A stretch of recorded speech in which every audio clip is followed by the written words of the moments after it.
11 बजे। कैसा लग रहा है मैडम? फेशियल कैसा लग रहा है? शादी के पहले आता है सीजन शादी.com का। आज ही डाउनलोड कीजिए।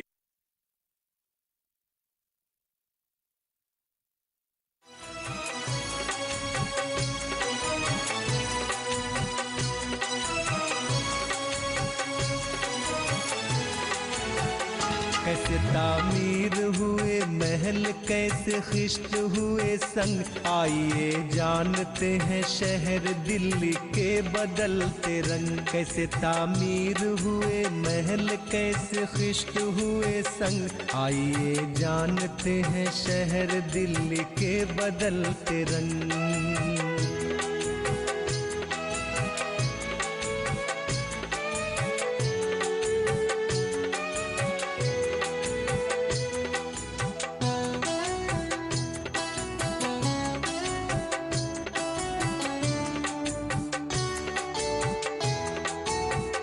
कुछ अपनी तारीखें और कुछ वजूद पर करे नजर, कहाँ से कौन है हम हर हुदूद पर करे नजर। वक्त के साथ साथ कैसे लड़ी वक्त ने है जंग, आइए जानते हैं शहर दिल्ली के बदलते रंग। कैसे तामीर हुए महल, कैसे खिश्त हुए संग, आइए जानते हैं शहर दिल्ली के बदलते रंग।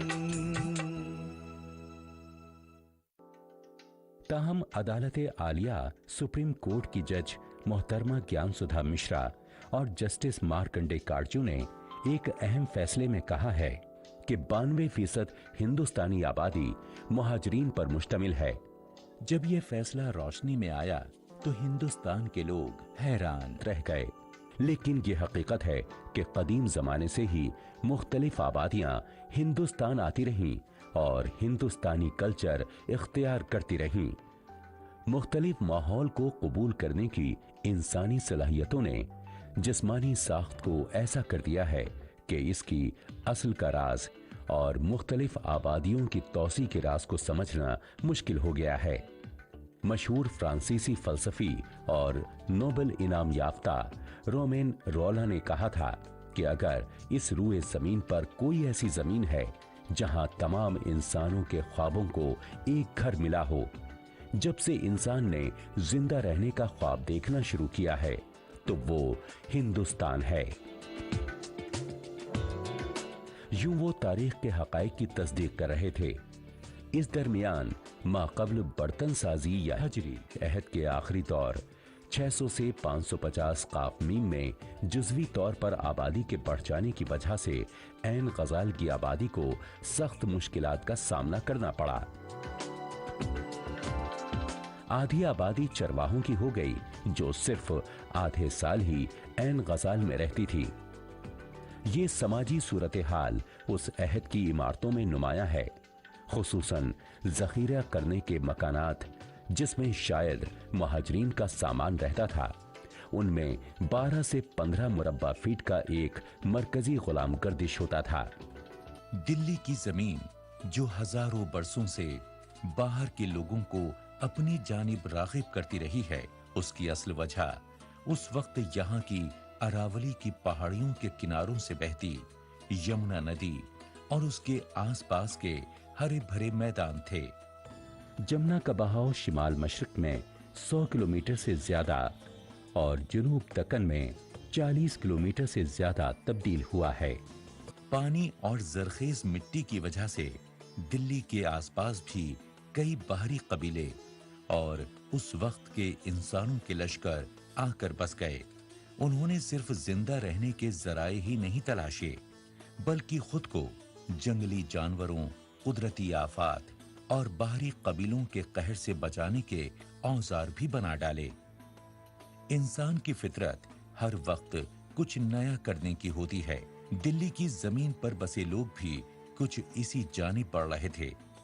उन्होंने अब बड़े पत्थरों या गारों का दामन छोड़ दिया था और वो अपने लिए नीची और झुकी हुई गोल छतों वाले मकान बनाने लगे थे। बाद में इन्होंने चौकोर छतों को बनाना शुरू किया और इनके मकानों की दीवारों पर मजबूत पत्थरों ने अपना सिरहाना लगा लिया। इसी तरह के मकानों के नक्शे उस वक्त के मगरिबी और अफ्रीकी मकानों में भी शुरू हो चुके थे। यानी इस जमीन पर लोगों का एक जगह से दूसरी जगह आना जाना मुसलसल जारी था। इस सरजमीन के लोगों ने जो औजार तैयार किए थे वो भी बड़े मुनफरिद अंदाज के थे।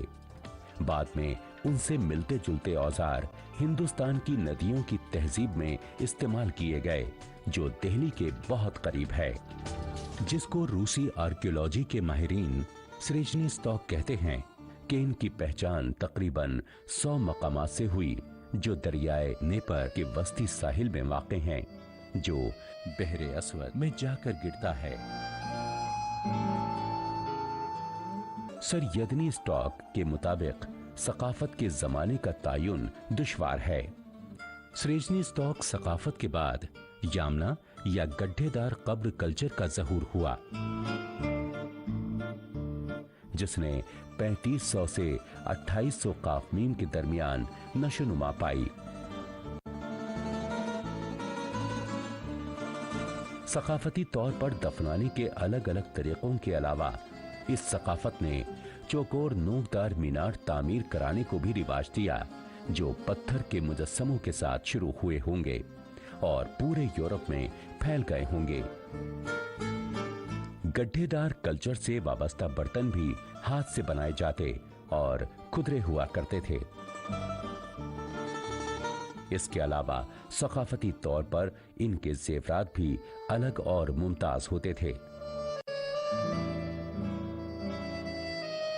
लेकिन इनकी सबसे काबिल जिक्र इजाद पहिएदार सवारियां थीं, जिनको वैगन का कदीम नमूना कह सकते हैं। वो जहां भी गए इस कल्चर को साथ ले गए। इनमें तेज रफ्तार घोड़ा गाड़ी और बैलगाड़ी भी शामिल थी। गैर काश्त शुदा घास के मैदान के माहौल को लोगों ने कामयाबी के साथ इस्तेमाल किया और अपने लिए अच्छी जमीनों की तलाश में यूरोप व एशिया की मुख्तलिफ समतों में हरकत की, जहां अकामत पजीर होकर वो नई तहजीबों की बनाओ तश्कील का काम कर सकते थे। कुछ इब्तदाई यूरोपियनों ने, जिन्होंने यूनान से नक्ल मकानी की थी, जल्दी ही जबान की मकतूब शक्ल को तरक्की दे डाली। दूसरी जानिब कदीम इब्तदाई यूरोपियन जबानों के बोलने वालों और खासकर उन कबीलों ने, जिन्होंने जुनूब में ईरान और हिंद का रुख किया था और जो संस्कृत की कदीम बोली बोलते थे, अपनी जबान को तहरीरी शक्ल देने से मुद्दतों एतराज किया। नतीजा ये हुआ कि कदीम लिटरेचर व तारीख के दस्तावेजों की तदवीन ना की जा सकी और कदीम वक़ाए को तहरीर में ना लाने से न सिर्फ कदीम वक़ाए का रिकॉर्ड नहीं रखा जा सका, बल्कि उन जमानों में अदबी तहरीरें भी नहीं लिखी गईं और इनका इम्कान हमेशा के लिए महदूम हो गया। डॉक्टर राजेश कोचर, एक एमिरेट साइंसदान और माहिर फलकियात, बताते हैं कि इस इब्तदाई इंडो यूरोपियन जमाने में एक तरक्की ये हुई कि घोड़े पाले जाने लगे, जिसने उस सोसाइटी को बदल कर रख दिया। उसने खाने का एक वसीला मुतारिफ कराया।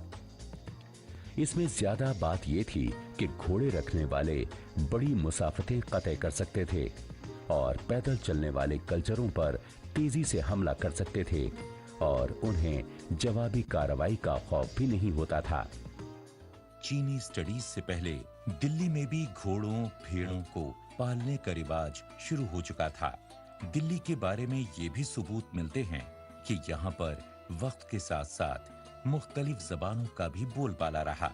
यहाँ संस्कृत से लेकर तुर्की, फारसी, हिंदवी और उर्दू जैसी जबानों ने अपने को यहाँ के लोगों के बीच किसी रेशमी जाली की तरह बुन लिया। अगर सही कहें तो इंडो यूरोपियन जबानों को भी एक मुकम्मल पनाह देने वाली जमीनों में भी दिल्ली कहीं पीछे नहीं है।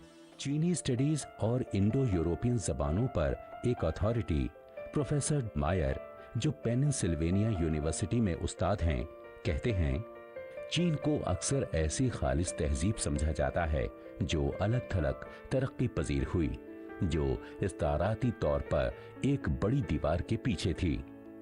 लेकिन हकीकत यह है कि कांसे के अहद से ही मशरिक एशिया के तमद्दुन यूरोप व एशिया के दूसरे तमद्दुनों से खासे वाबस्ता थे।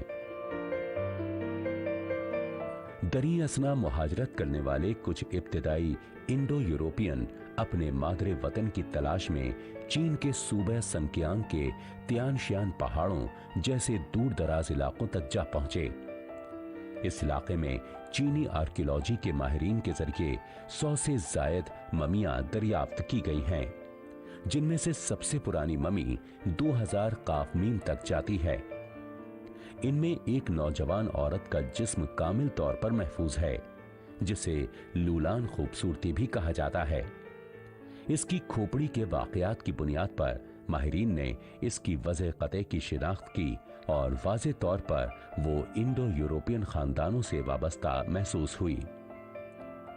खत्ते में दरियाफ्त शुदा दूसरी ममियों की चमकदार रंग की ऊनी झालर, चमड़े के बूटों और कोटों में मलबूस दिखाया गया है। मदफून लोगों के चेहरों पर यहाँ पहली बार टैटू कल्चर की छाप भी नजर आती है। ये लोग खत्म क्यों हो गए ये बताना मुश्किल है, मगर इतना यकीनी है कि ये खित्ता सबसे दूर दराज का इलाका है जहां इब्तिदाई यूरोपियन लोग मशरकी समत में एक मुकद्दस सरजमीन की तलाश में दूर तक जा पहुंचे थे। माया बयान महज एक मफरूजा है जिसको गलत साबित करना अभी बाकी है कि इब्तिदाई इंडो यूरोपियन ने जहां जहां भी सफर किया वहां वो रॉक आर्ट पैदा करते चले गए। शिमाली अमेरिका में भी ऐसा ही आर्ट दरियाफ्त हुआ है। दिल्ली के आसपास के कई इलाकों में भी पत्थरों पर इसी तरह की नक्काशियां बरामद हुई हैं।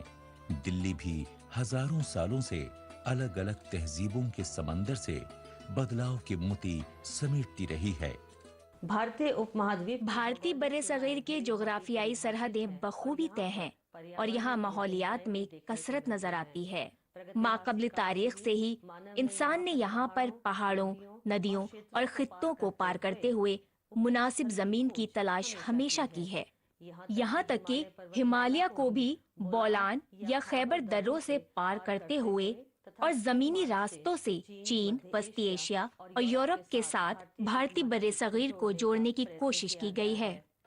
गालिबन इब्तिदाई इंडो यूरोपियनों के मशरकी समत में आज के चीन की तरफ सफर करने से पहले ही उन्होंने ईरान की तरफ हरकत की हो और अफगानिस्तान और पाकिस्तान के जरिए वो इंडिया में दाखिल हुए हों और वहां मुकीम हो गए हों।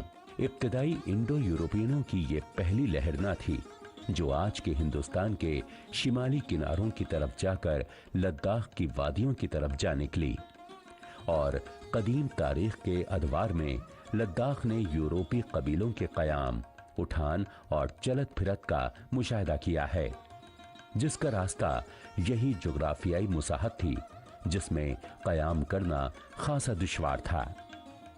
जो शहादतें मालूम हैं उनसे ये पता चलता है कि इंडिया के लद्दाख में सबसे पहले जो लोग आबाद हुए वो इब्तिदाई इंडो यूरोपियन ही थे। ये लोग उन ग्रुपों का हिस्सा रहे होंगे जो शिकार के लिए और चारे की तलाश में 2000 ता 4000 काफ मीम निकले होंगे। वो रहने के लिए मुसलसल किसी मयारी सरजमीन की तलाश में रहे होंगे, क्योंकि उन्होंने इस जमाने में इतनी दूरियां कतई की जिनका तसव्वुर भी नहीं किया जा सकता। पानी के वसाइल को गले लगाते हुए ऐसा लगता है कि इनके कयाम गाह शुरू में लंबी चट्टानें, घाटियां या गहरी नालियों के पास या दरियाई वादियों के साथ साथ फितरी पनागाहें रही होंगी। इनके जरिए तख्लीक की गई रॉक आर्ट अस्तशनाई तौर पर सादा भी थी और उनकी समाजी बूदबाश का अक्कास भी। इनकी इसी जुस्तजू ने इनको जिंदा रखा और आज भी इनकी यही तख्लीकात इनकी नक्लो हरकत का पता लगाने में आर्कियोलॉजी के जदीद माहिरीन और मुर्रखीन की मदद करती हैं। इनकी नक्लो हरकत वसी और दुश्वार गुजार जोग्राफियाई मुसाहत में शामिल है, जो रूस, Kazakhstan, Kyrgyzstan, Tajikistan, Iran, Pakistan और लद्दाख तक फैली हुई है।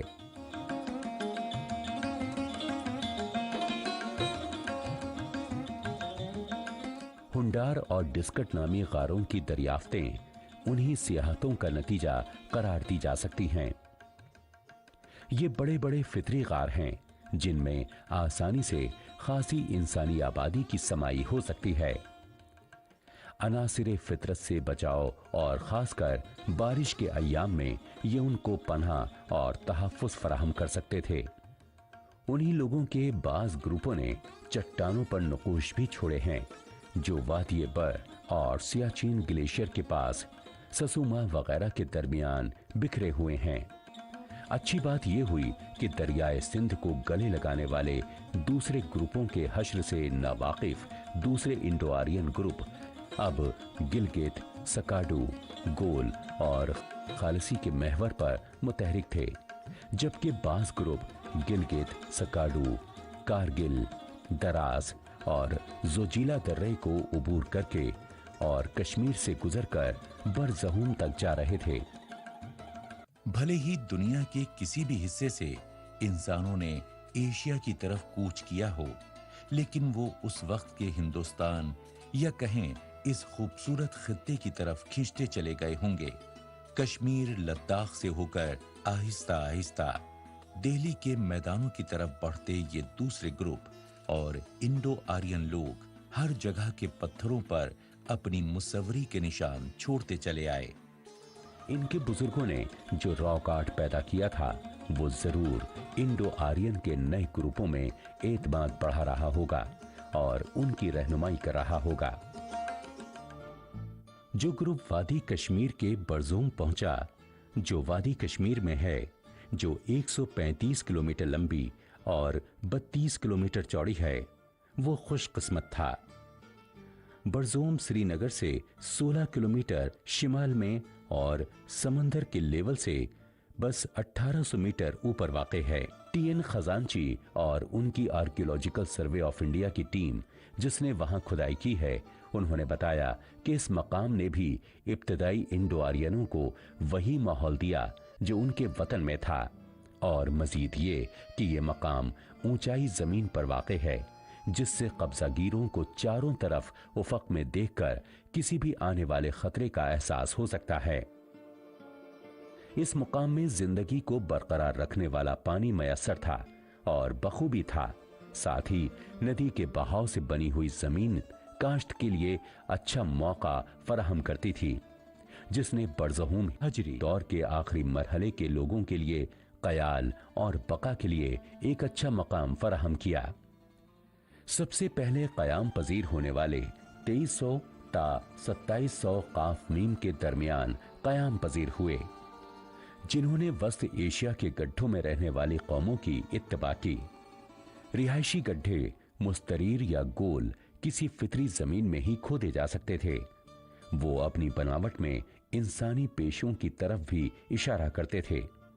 मिसाल के तौर पर इन गड्ढों के हाशियों पर सुतूनों के सुराख ये बताते थे कि वहां किसी खत्म हो जाने वाले मादा मसलन बर्च का पेड़ का ढांचा रहा होगा, जिनको लकड़ी के खंभों पर हिफाजती पर्दे की तरह रख दिया जाता था। स्टोरेज वाले गड्ढे जिनकी दरियाफ्तें हुई हैं, बाज जानवरों की हड्डी, पत्थर या हड्डी से बने आलात पर मुश्तमिल होते और रिहायशी गड्ढों से करीब करीब होते। ये भी लगता है कि उस जमाने में ये खित्ता जानवरों से भी पुर रहा होगा, क्योंकि हजरी दौर के आखिरी मरहले के इंसानों की बका के लिए उनका पाया जाना जरूरी था।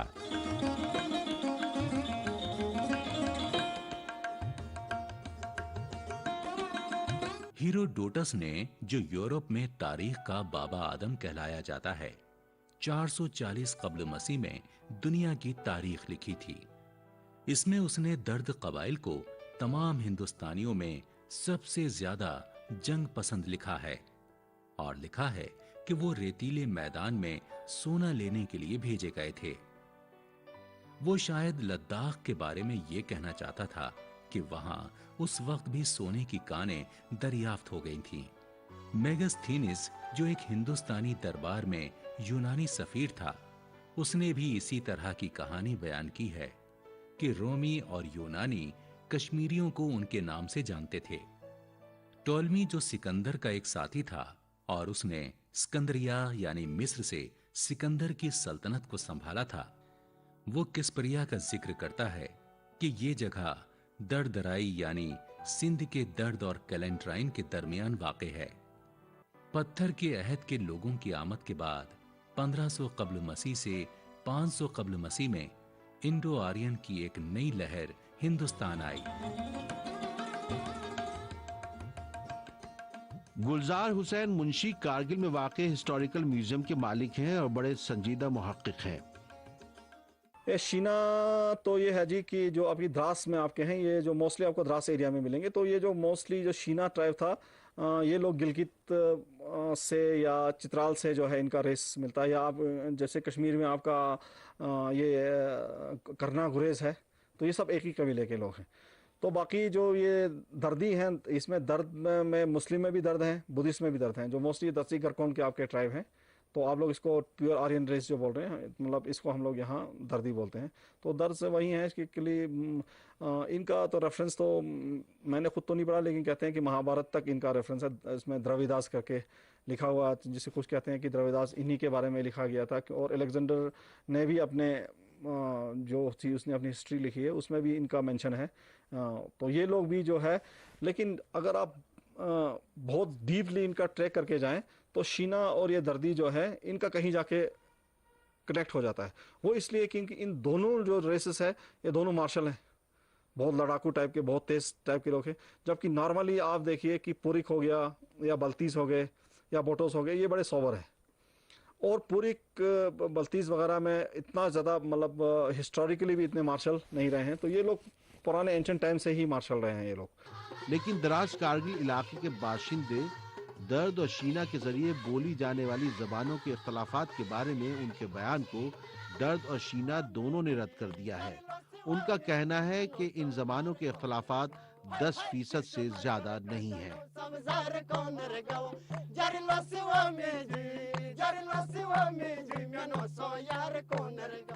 اس طرح سے انڈو آرین اپنا سفر طے کرتے گئے اور آہستہ آہستہ ہندوستان کے باقی حصوں پر چھاتے چلے گئے۔ دلی ہمیشہ سے ہی ان کے لیے سب سے پسندیدہ جگہ رہی۔ اگر تاریخ پر نظر ڈالیں تو دلی کی زمین پر ہی بادشاہوں نے اپنی سلطنتوں کے پائے دھسائے۔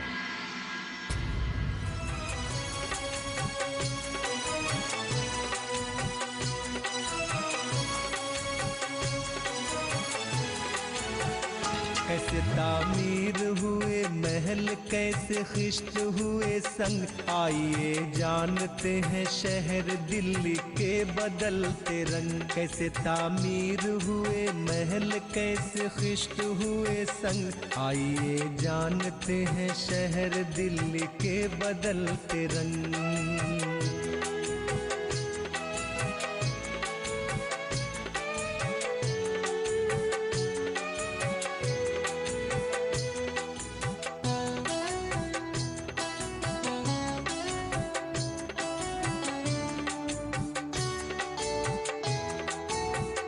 کچھ اپنی تاریخیں اور کچھ وجود پر کرے نظر، کہاں سے کون ہے ہم ہر حدود پر کرے نظر۔ وقت کے ساتھ ساتھ کیسے لڑی وقت نے ہے جنگ، آئیے جانتے ہیں شہر دلی کے بدلتے رنگ۔ کیسے تعمیر ہوئے محل، کیسے خشت ہوئے سنگ، آئیے جانتے ہیں شہر دلی کے بدلتے رنگ۔